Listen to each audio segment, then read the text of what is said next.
much this lunchtime, and we are delighted to have you on board here at Talksport. Remind us, and we want to give it another plug. You're here because you're with another fighter who is a YouTuber, but that's by the by. You're representing this guy. You're coaching him. Mm-hmm. Where and when do we see him?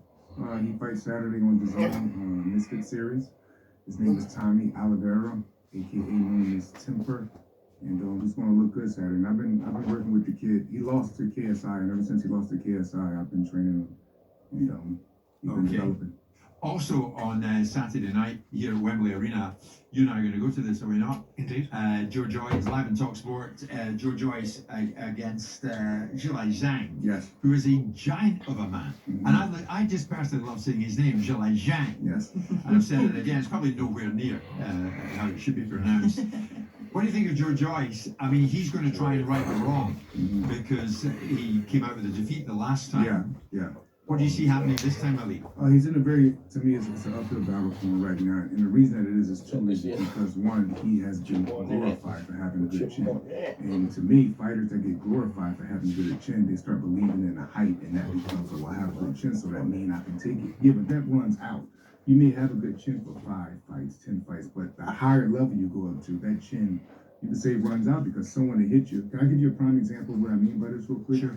Chris Arreola had one of the best chins to me in the history of the sport. I've seen Chris Arreola get hit with everything. After he fought Vitaly Klitschko, his punch intake went down.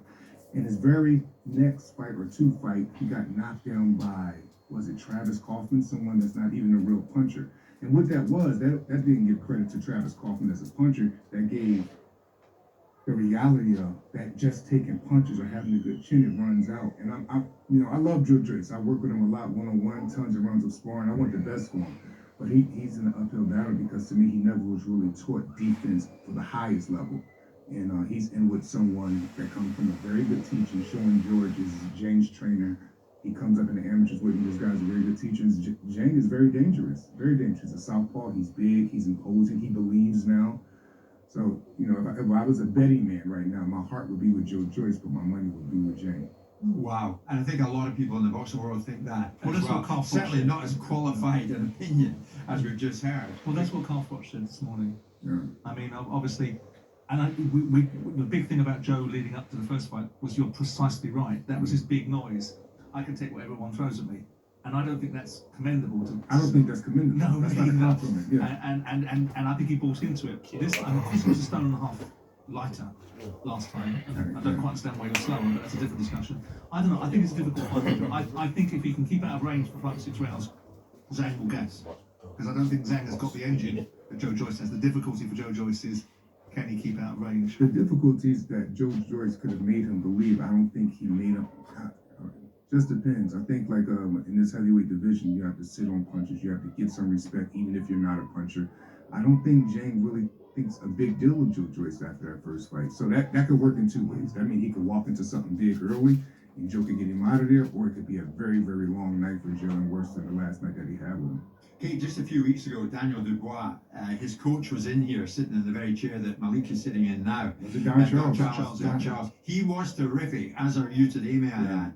But Don was saying, my guy, Kate, Daniel Dubois, he could write the headlines here. He's gone over to Poland, not to make up the numbers, he's going to win.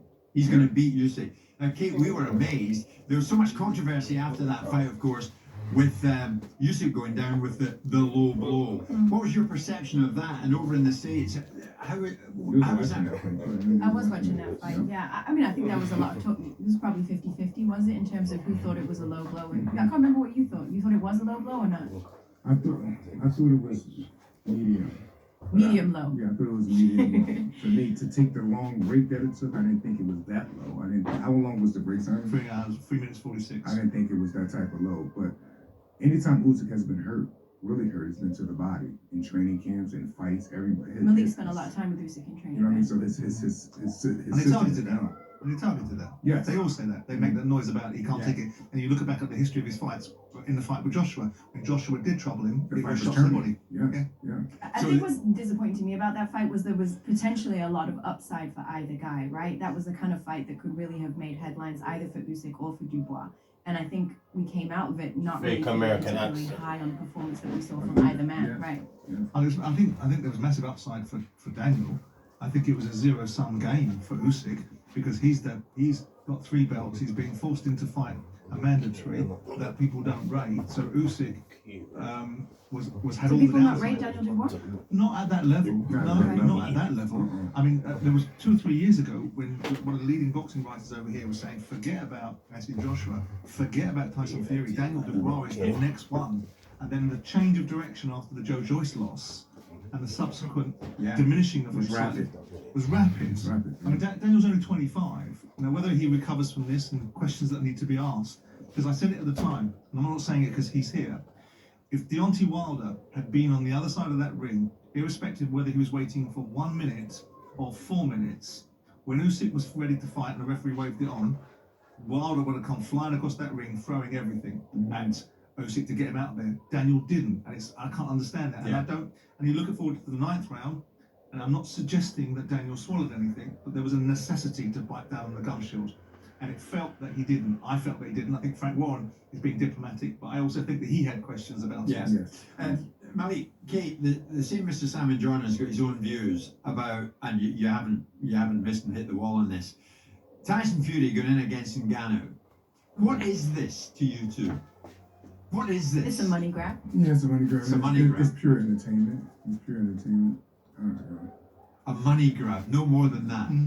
Yeah. Have you been talking about it a lot, Simon? I have been expressing my dissatisfaction to Frank Warren, nailing his feet to the floor. Beautiful. I want you to make sure, Frank, that we all understand this is nothing but money, just money, right? Don't dress it up. Don't Yeah. And now after this, Frank, right, are we done with this nonsense? Can we have your feet to the fire and have a proper grown-up fight now? Yeah. We can let you all Is get that paid. because you want the fight for undisputed? Because this is a WBC heavyweight champion of the world. Yeah. This comes with legacy. This That's comes with it, man. heritage. This comes with value. Yeah. Fanning about fighting. Come on now. Welcome, paid, Kate. Frank. But that, as you both said, it's just all about money, isn't it? Yeah. It's a money grab. But does it do anything for the heavyweight division? Nothing at all to me. Nothing at all. It puts me on the side of, if we're going to be fair and talk about a money grab, is it anybody that deserve a money grab more than Tyson Fury? Everybody of his dreams that he ever wanted to beat, he's beaten. Everything he wanted to really achieve in life, as far as overcoming demons that he had, he overcame them. So it's almost like, it's like Simon said, we'll give you this grab, but can we get back to the real, Yeah, after because some time? I mean, the headline that you have on the YouTube stream that is Tyson Fury damaging boxing. I think this can be a money grab without this being damaging for Me too. boxing. I think that both things can exist. Yeah. Yeah. Incidentally, if Fury Usyk ever fight Malik and Kate, who wins it? I always had it a 50-50 fight, but after seeing Usyk last fight, you gotta lean a little bit towards, Fury, I guess. I think Usyk fights big men very well. I think his problem comes with guys that's agile, extremely fast, something like Deontay Wilder. And I think he fights big men very, very well. He never fought a big man like Tyson Fury, though. Somebody that's really going to impose, that have the skill set, that knows how to wrestle and clinch. And it's a 50-50 He didn't fight. fight Derek Chisora well, though, did he? No, not Derek at all. Chisora's not as big, obviously, as Tyson Fury, but Derek Chisora leaned all over him, used his And weight. Derek Chisora is imposing. Yeah. Yeah. In the current landscape, Malik, is Fury the best around? He asked Deontay Wilder's coach and trainer. You mean after what I feel about Deontay, right? Yeah, because I don't consider Fury without considering Deontay. It's Deontay Wilder, Tyson Fury, and I put Usyk before Anthony Joshua. And that's if I had to go. Well, you have to, because Usyk's beaten him twice, hasn't he? Yes. Yeah. Okay. You might want to answer this one. I'll be brave and ask it. Jim, ask Malik. He might not like it, but I'll do it. I have an unpopular opinion that when Wilder floored Fury and Fury got up, I don't believe Wilder hit Fury completely clean. I think if he'd hit him completely clean, Fury would have been out. Fury would have been out, spark out. I had before the third fight, somebody that I'm, who's saying good friends in boxing, named Tony Harrison, former middleweight champion, and he told me, he was like, Malik, this fight right here is going to be different because Deontay never hit him with the real shot. And the minute that he said that, I went right to the first fight and looked at, if that last right hand and sweeping left hook at the end is not the real shot, I don't know what is. So what I really believe is Deontay decoying Fury, making him forget about the power some way, somehow would probably hurt Fury more. anytime that Deontay hit Fury and Fury went down, the shots was more legitimate than they could be.